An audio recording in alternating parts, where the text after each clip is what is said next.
नमस्कार मित्रों, आज मैं आपको गणेश जी को जो दूर्वा चढ़ाते हैं, पिछले वीडियो में मैंने आपको गणेश जी के सूंड के बारे में जानकारी दी थी।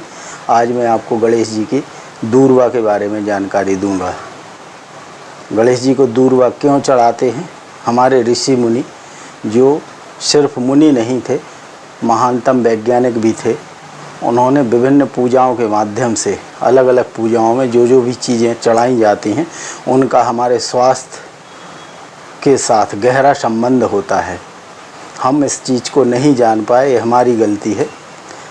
उन लोगों ने हमें इस बारे में भरपूर समझाने का प्रयास किया।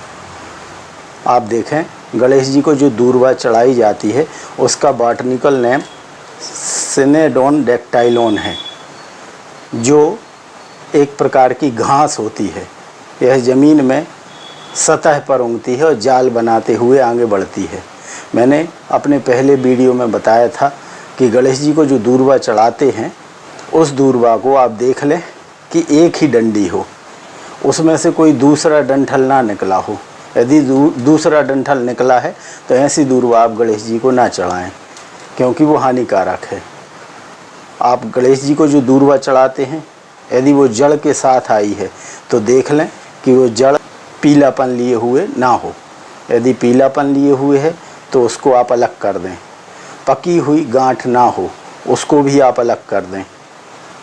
मैंने पिछले वीडियो में आपसे कहा था कि यदि हम किसी को घर पर खाने के लिए बुलाते हैं और खाने की बजाय हम उसको कूड़ा करकट खिला दें बिठाल के, तो वो हमें आशीष नहीं देगा, वो हमें बद्दुआएं दे के जाएगा।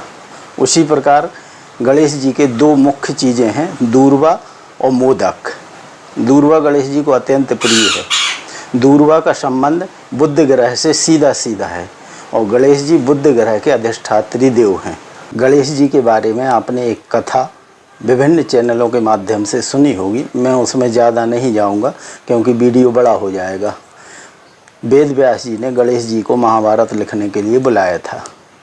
तो गणेश जी जब महाभारत लिख रहे थे तो उनकी एक शर्त थी कि आप श्लोक बोलते जाएंगे और मैं लिखता जाऊंगा, आप बीच में रुकेंगे नहीं। यदि आप जहां रुक गए, मैं वहीं अपनी लेखनी बंद कर दूंगा। तो गणेश जी एक जगह बैठकर करीब 1 लाख श्लोक उनने लिखे। तो बैठे बैठे उनके शरीर का तापमान इतना बढ़ गया कि ऋषि ने उनके लिए दूर्वा का एक पेय बनाया था, जो दूब घास से बना हुआ था। एसिडिटी, अम्लता उनके शरीर में बढ़ गई थी। उस अम्लता को कम करने के लिए दूर्वा घास का एक पेय, जो पानी में दूर्वा को पीस कर बनाया जाता है, वो पीने के लिए गणेश जी को दिया था, जिसमें उनकी अम्लता शांत हो गई थी। मैंने अभी आपको बताया कि गणेश जी का संबंध बुध ग्रह से है। बुध ग्रह के अधिष्ठात्री देव हैं और बुध ग्रह की एक औषधि है दूर्वा, क्योंकि बुध का कलर भी हरा होता है, दूब का कलर भी हरा होता है और हरी चीज़ें हमारे दिमाग को शांत करती हैं।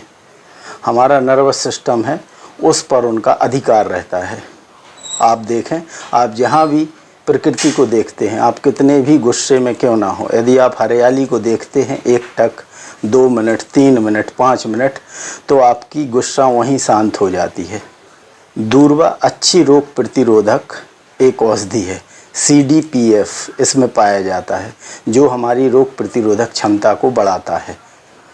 दूर्वा में अनेक पदार्थ पाए जाते हैं, जिनको मैं आपको बोर्ड पर दिखाऊंगा कि दूर्वा में क्या क्या पाया जाता है। दूर्वा में एसिटिक एसिड पाया जाता है, एल्कलाइट पाए जाते हैं, कार्बोहाइड्रेट पाया जाता है, फैट पाया जाता है, फेरुलिक एसिड पाया जाता है, क्यूमेरिक एसिड पाया जाता है, fibre, glucosides, hydrocarbon, lignin, magnesium, potassium, protein, selenium, sodium, vitamin A और विटामिन सी की मात्रा भरपूर मात्रा में हमारी दूर्वा में पाई जाती है, जो हम गणेश जी को चढ़ाते हैं।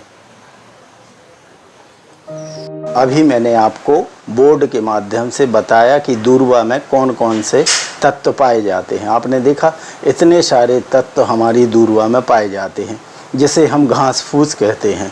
गणेश जी को क्यों चढ़ता है, आपने कभी सोचा? हमारे ऋषि मुनि एक महान वैज्ञानिक थे, उन्होंने हमको बताया है कि दूर्वा भी हमारी एक औषधि है। गणेश जी को हमें 21 दूर्वा चढ़ानी है। दूर्वा को अच्छे से साफ़ करके धो लें। मेरा पिछला वीडियो देखें कि कैसी दूर्वा गणेश जी को नहीं चढ़ानी है।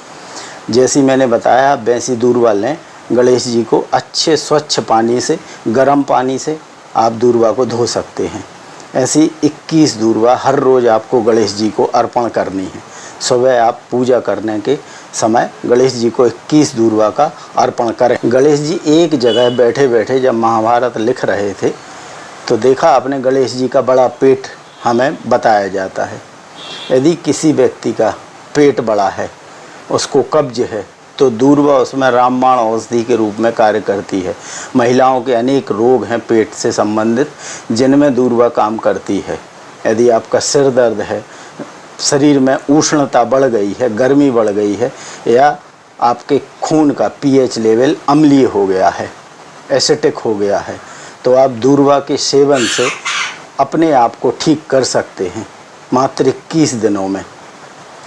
जो आप गणेश जी को दूर्वा चढ़ाते हैं 21 दिन तक, तो आप सुबह गणेश जी को दूर्वा अर्पण करेंगे, शाम को दूर्वा ले लें और आप मुंह में रख के उस दूर्वा को चबाएं।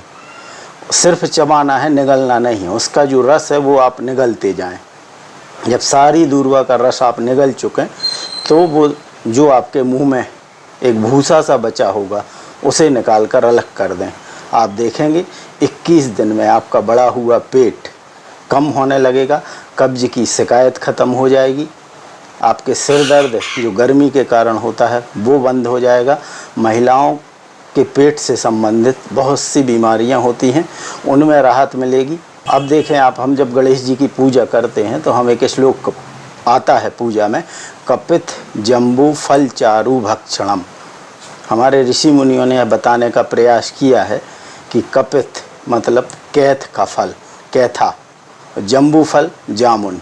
यदि आप इन दो चीज़ों का सेवन करते हैं, जो बैठे बैठे काम करता है जो व्यक्ति भी, उसका शर्करा लेवल आजकल बहुत बढ़ गया है। जिसको देखो हर दूसरा तीसरा व्यक्ति मधुमेह से पीड़ित है। यदि आप कैथ का फल, जिसे कैथा भी बोलते हैं, उसको खाते हैं, जम्बू फल जामुन, यदि जामुन की गुठली आप रख लेते हैं, उसका पाउडर खाते हैं, या जिस मौसम में जामुन आती है उसका भरपूर उपयोग आप करते हैं, तो आप देखेंगे कि आप अपने ब्लड शर्करा को नियंत्रित कर सकते हैं। हमारे ऋषि मुनियों ने इस पूजा के माध्यम से दूर्वा, कपित जम्बू फल चारु भक्षणम, कैथ का फल और जामुन का फल, इनके माध्यम से हमें यह संदेश दिया है कि आप यदि इन चीज़ों का सेवन करते हैं तो जैसे गणेश जी का पेट बड़ा हुआ है, ऐसे पेट बढ़ने से हमें कब्ज की समस्या हो जाती है, सिर दर्द की भी समस्या होती है, शरीर में गर्मी भी बढ़ने लगती है और हमारा शर्करा लेवल बढ़ने लगता है। तो इन 3 चीज़ों से, कौन कौन सी हैं? 3 चीज़ें हैं। पहली है दूर्वा, दूसरा है कैथ का फल, तीसरा है जामुन, जो बहुतायत में हमारे देश में मिलती है। यदि आप इन चीज़ों का सेवन करते हैं तो आप इस बीमारी को दूर रख सकते हैं। गणेश जी का संबंध बुध ग्रह से है और बुध ग्रह की औषधि एक दूर्वा भी है। बुध ग्रह हमारे शरीर में नर्वस सिस्टम का कारक होता है और बुध ग्रह की औषधि दूर्वा। यदि आप दूर्वा का रस लेते हैं, ऐसे भी ले सकते हैं आप बगैर उसके, यदि आप दूर्वा का रस लेते हैं तो आप देखेंगे कुछ समय में आपका नर्वस सिस्टम बहुत अच्छे से कार्य करने लगता है। भादों के महीने में हमारे शरीर का तापमान वैसे भी बढ़ जाता है क्योंकि इस समय ह्यूमिडिटी चरम पर होती है।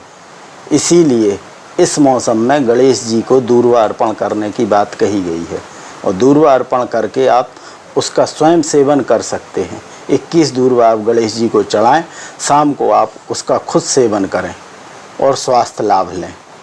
आपको यदि हमारा ये वीडियो अच्छा लगा हो तो प्लीज़ आप लाइक करें, सब्सक्राइब करें और शेयर करें। धन्यवाद।